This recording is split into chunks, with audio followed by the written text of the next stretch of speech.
कहते हैं कि दुनिया में मन सबसे ज्यादा शक्तिशाली चीज होता है। अगर किसी चीज को तुम पूरे मन से चाह लो तो तुम उसे हासिल कर सकते हो। ये मैं नहीं कहती, ये सभी महापुरुषों का कहना है। लेकिन अगर यह सत्य है, ये सच है, तो हम अपने मन से चाहते हुए हमें हासिल क्यों नहीं होता है? भाई, कोई भी इंसान अपने मन से तो दुख नहीं चाहेगा, लेकिन वो रहता तो दुखी है। हर इंसान अपने मन से तो कामयाब होना चाहता है, खूब पैसा कमाना चाहता है, लेकिन फिर भी वह कामयाब नहीं होता। भला ऐसा दुनिया में कौन इंसान होगा जो अपने मन से यह चाहेगा कि मैं नाकामयाब रहूं? सोचने वाली बात है। इसमें दो चीज निकल कर सामने आती है, या तो वो महापुरुष गलत थे या फिर हम गलत हैं।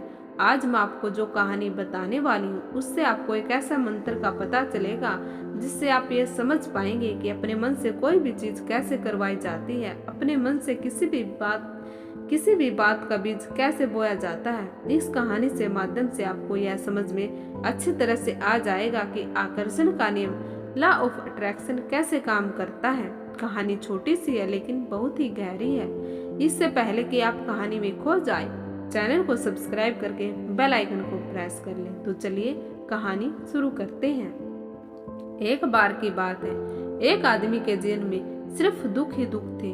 वह जो भी काम करता, उस बेचारे का वह काम पूरा ही नहीं होता। घर में आता तो घर में कलेश बना रहता।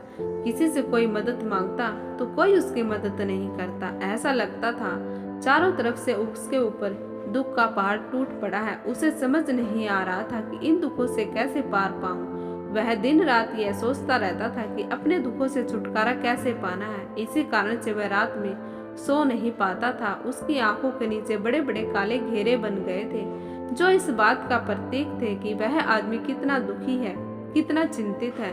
कभी कभी उसके मन में आत्महत्या का ख्याल आता था, लेकिन अपने परिवार की चिंता करके वह यह कदम नहीं उठा पाता था। वह इतना दुखी हो गया था कि उसने निर्णय लिया कि वह इन दुखों से छुटकारा पाकर ही रहेगा। इसके लिए चाहे उसे कितनी ही कीमत क्यों ना चुकानी पड़े, या फिर उसे अंगारों पर क्यों ना चलना पड़े, लेकिन इन दुखों से छुटकारा हासिल करके रहेगा। ऐसे ही एक दिन उसने अपने मित्र से पूछा कि अपने जीवन को वह कैसे सुधारे। उसके मित्र ने उसे बताया कि तुम किसी बाबा के पास जाओ। बाबाओं के पास ऐसा मंत्र होता है जिससे सारे दुख मिट जाते हैं, जीवन खुशियों से भर जाता है और धन संपदा भी हासिल होती है। तुम किसी ऐसे बाबा को ढूंढ लो, बस तुम्हारा काम बन जाएगा। उस आदमी के मन में यह बात पूरी तरह से पक्की बैठ गई कि कोई बाबा ही मेरा दुख दूर कर सकता है। इसलिए उसे किसी भी बाबा के बारे में पता चलता तो वह उस बाबा के पास पहुंच जाता, बाबा को अपनी समस्या बताता और उससे उसका समाधान पूछता। कहता कि बाबा, मैं कुछ भी करने को तैयार हूँ, लेकिन मेरी इन समस्या से छुटकारा दिला दीजिए। आप जो कहेंगे मैं वह करूँगा, लेकिन मेरे जीवन को सुधार दीजिए। बाबा उसे कुछ टोने टोटके बताते थे करने के लिए और बदले में दान दक्षिणा ले लेते थे। यह टोना टोटका करने के बाद तुम्हारे घर में सुख शांति बनी रहेगी, बस इस टोटके को पूरी विधि के साथ करना। वह आदमी घर लौटकर पूरी विधि के साथ टोने टोटके करने लगा, लेकिन बहुत टोने टोटके करने के बाद भी उसके जीवन में कुछ बदलाव नहीं आया। इसके विपरीत उसका जीवन और ज्यादा दुखी हो गया। जो भी बाबा उसे टोना टोटका देता था, वह बदले में उससे दान दक्षिणा लेता था, जिससे उसका धन भी धीरे धीरे खत्म हो रहा था। इससे उसके जीवन में दुख और ज्यादा बढ़ गया था। तब उसे लगा कि बाबाओं के पास जाने से तो मेरे जीवन में दुख कम होने की बजाय बढ़ते ही जा रहे हैं। तो मुझे क्या करना चाहिए? बाबाओं के पास जाऊं या ना जाऊं? फिर एक दिन एक आदमी ने उसे बताया कि तुम अपने घर में किसी पंडित को बुलाकर हवन करवा लो। हवन होगा, घर शुद्ध हो जाएगा। कोई भी बुरी ऊर्जा होगी घर में तो वह घर से बाहर चली जाएगी। किसी पंडित को बुलाकर पूरे विधि विधान से उसे मंत्र उच्चारण कराओ, हवन करवाओ, जिससे घर में सुख शांति आए। उस आदमी के मन में यह बात बैठ गई और उसने एक पंडित को अपने घर पर बुलवाकर हवन करवा दिया। हवन अच्छी तरह से संपन्न हुआ। बदले में पंडित ने भी अच्छी दान दक्षिणा ली और उसके बाद वह वहां से विदा हो गया। लेकिन कुछ दिनों के बाद उस आदमी को महसूस हुआ कि उसके जीवन में अभी भी कोई बदलाव नहीं आया। अब वह पूरी तरह से दुखी हो गया और ज्यादा परेशान हो गया। अब तो उसे लगने लगा था मेरे जीवन में से दुख कभी खत्म होंगे ही नहीं। यही सोच सोच कर उस आदमी का बुरा हाल हो गया।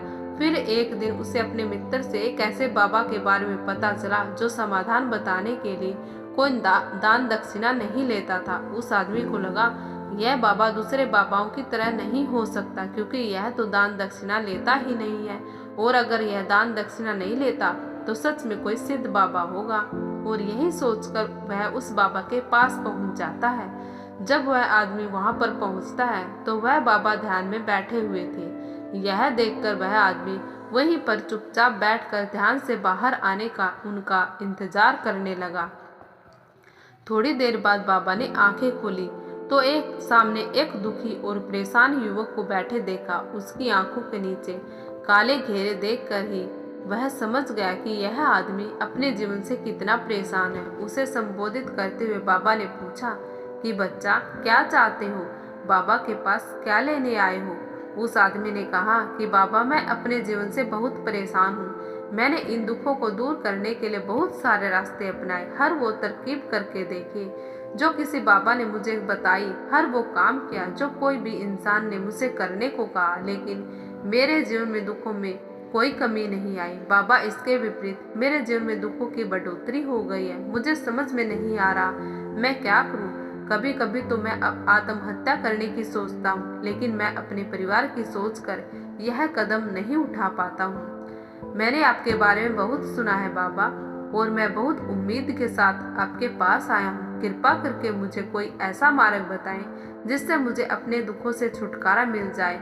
मैं अपने दुखों से छुटकारा पाने के लिए कुछ भी करने को तैयार हूँ। आप मुझे कोई भी रास्ता बताएं, चाहे वह रास्ता कितना भी कठिन क्यों ना हो, मैं उसको पार करके रहूंगा। बाबा ने महसूस किया कि आदमी तो सच में बहुत परेशान है। बाबा ने उसकी बात सुनकर कहा कि बच्चा, दुखों को दूर करने के लिए मंत्र ऐसे ही नहीं मिलते हैं। मंत्र पाने के लिए कुछ करना पड़ता है। तुम कुछ कर सकते हो। यह सुनकर पहले तो उस आदमी ने सोचा कि यह बाबा भी मुझसे दान दक्षिणा मांगेंगे, लेकिन और कोई रास्ता न पाकर उस आदमी ने कहा, बाबा, आपको जितनी भी दान दक्षिणा चाहिए मैं देने के लिए तैयार हूँ, लेकिन आप मंत्र सच्चा होना चाहिए, वह पूरा होना चाहिए, उसका फल मुझे मिलना चाहिए। उसके बाद आपको जो भी दान दक्षिणा लेना चाहते हो मैं आपको दे दूंगा। बाबा ने कहा, दान दक्षिणा तो बहुत छोटी चीज है, मुझे वह नहीं चाहिए। इस पर वो आदमी सोच विचार करके बोला, तो बाबा, मैं अंगारों पर भी चलने के लिए तैयार हूँ, आप मुझे बस आज्ञा दीजिए। बाबा ने कहा कि अंगारों पर चलने वाली छोटी चीज मैं तुमसे नहीं कराने वाला हूँ। मैं जो तुमसे कराने वाला हूँ वह बहुत ही कठिन मंत्र है, उसे पूरा कर पाओगे? उसने कहा, बाबा, आप मुझे बताइए तो सही, मुझे क्या करना होगा? मैं कुछ भी करने के लिए तैयार हूँ। इस पर बाबा ने उसे कहा, यहाँ से जब तुम अपने घर जाओ तो रास्ते में अपने मन में यह दोहराते जाना है कि मैं सुखी हूँ, मैं सुखी हूँ।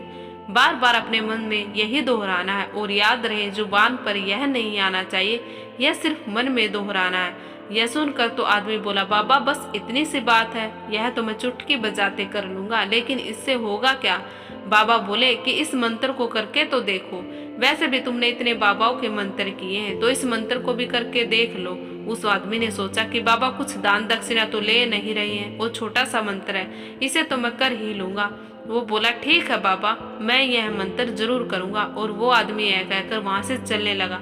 लेकिन जैसे ही वह चलने लगा, पीछे से बाबा ने बोला कि बच्चा, एक बात याद रखना, जब तुम यह मंत्र अपने मन में दोहराना तो तुम्हारे मन में बंदर के विचार नहीं आने चाहिए, बंदर का ख्याल भी नहीं आना चाहिए, तो ही यह मंत्र सिद्ध होगा। आदमी बोला, मुझे तो आज तक बंदर का कोई विचार नहीं आया, तो अब क्या आएगा? आप चिंता मत करिए बाबा, मैं बस मन में यही दोहराऊंगा कि मैं सुखी हूँ, मैं सुखी हूँ। इसके अलावा बंदर का कोई भी विचार मेरे मन में नहीं आएगा। यह कहकर वह आदमी वहाँ से चल देता है। वह अपने मन में मैं सुखी हूँ, मैं सुखी हुई यह दोहराता हुआ थोड़ी दूर ही चला था कि उसके मन में अचानक बंदर का ख्याल आ गया। बंदर का ख्याल आया और चला भी गया, लेकिन उस आदमी ने सोचा, आज तक तो मुझे बंदर का कोई भी विचार नहीं आया, यह आज बंदर का विचार क्यों आ गया? और ऐसे करके उसने उस बंदर के विचार को पकड़ लिया और यह भूल गया कि मुझे क्या मंत्र दोहराना था, और वह बंदर के बारे में सोचने लगा। जब थोड़ी देर के बाद उसे होश आया तो वह फिर से अपना वही मंत्र दोहराने लगा जो बाबा ने उसे बताया था, मैं सुखी हूँ, मैं सुखी हूँ। लेकिन अचानक से उसे एक बंदर दिखाई दिया, और यह देखकर फिर उसके मन में बंदर का विचार उठ गया और यह देखकर वह उस विचार को बाहर फेंकना चाहता था और वह चाहता था कि मेरे अंदर किसी भी तरह से बंदर का विचार ना आए, लेकिन उसे तो सामने बंदर ही दिखाई दिया। ऐसे ही जद्दोजहद करते करते घर पर पहुंचा।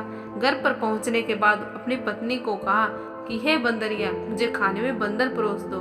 जब उसे एहसास हुआ कि उसने क्या बोल दिया तो वह अपने बाल नोचने लगा, दीवारों में सर मारने लगा कि आज तक तो मुझे बंदर का कोई भी विचार नहीं आया और आज मुझे यह क्या हो गया है कि मुझे हर जगह बंदर ही बंदर नजर आ रहे हैं। यह कैसी माया है।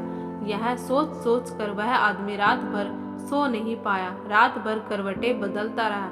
सुबह उठकर सीधे उसी बाबा के पास पहुंच गया और उसके चरणों में गिरकर कहा कि बाबा, पता नहीं क्या चमत्कार हो रहा है। आज तक मुझे बंदर का कोई विचार नहीं आया, लेकिन कल से जब से आपने मुझसे कहा है कि बंदर का विचार नहीं आना चाहिए, तब से मुझे हर जगह बंदर ही बंदर नजर आ रहे हैं। उस आदमी ने कहा कि बाबा, मुझे तो आपके पीछे पेड़ पर बैठा बंदर केले खाता हुआ दिखाई दे रहा है। यह क्या हो रहा है बाबा? यह सुनकर बाबा हंसने लगे। बच्चा, मन का जाल एक ऐसा जाल है जिसे समझ पाना इतना आसान नहीं है। बंदर तो तुम्हारे रास्ते में पहले भी आते थे। जब तुम मेरे पास आए थे तो इन्हीं पेड़ों पर यह बंदर घूम रहे थे, लेकिन तब तुम्हारे ध्यान में यह बंदर नहीं था। तब तुम्हारा ध्यान में सिर्फ दुख थे।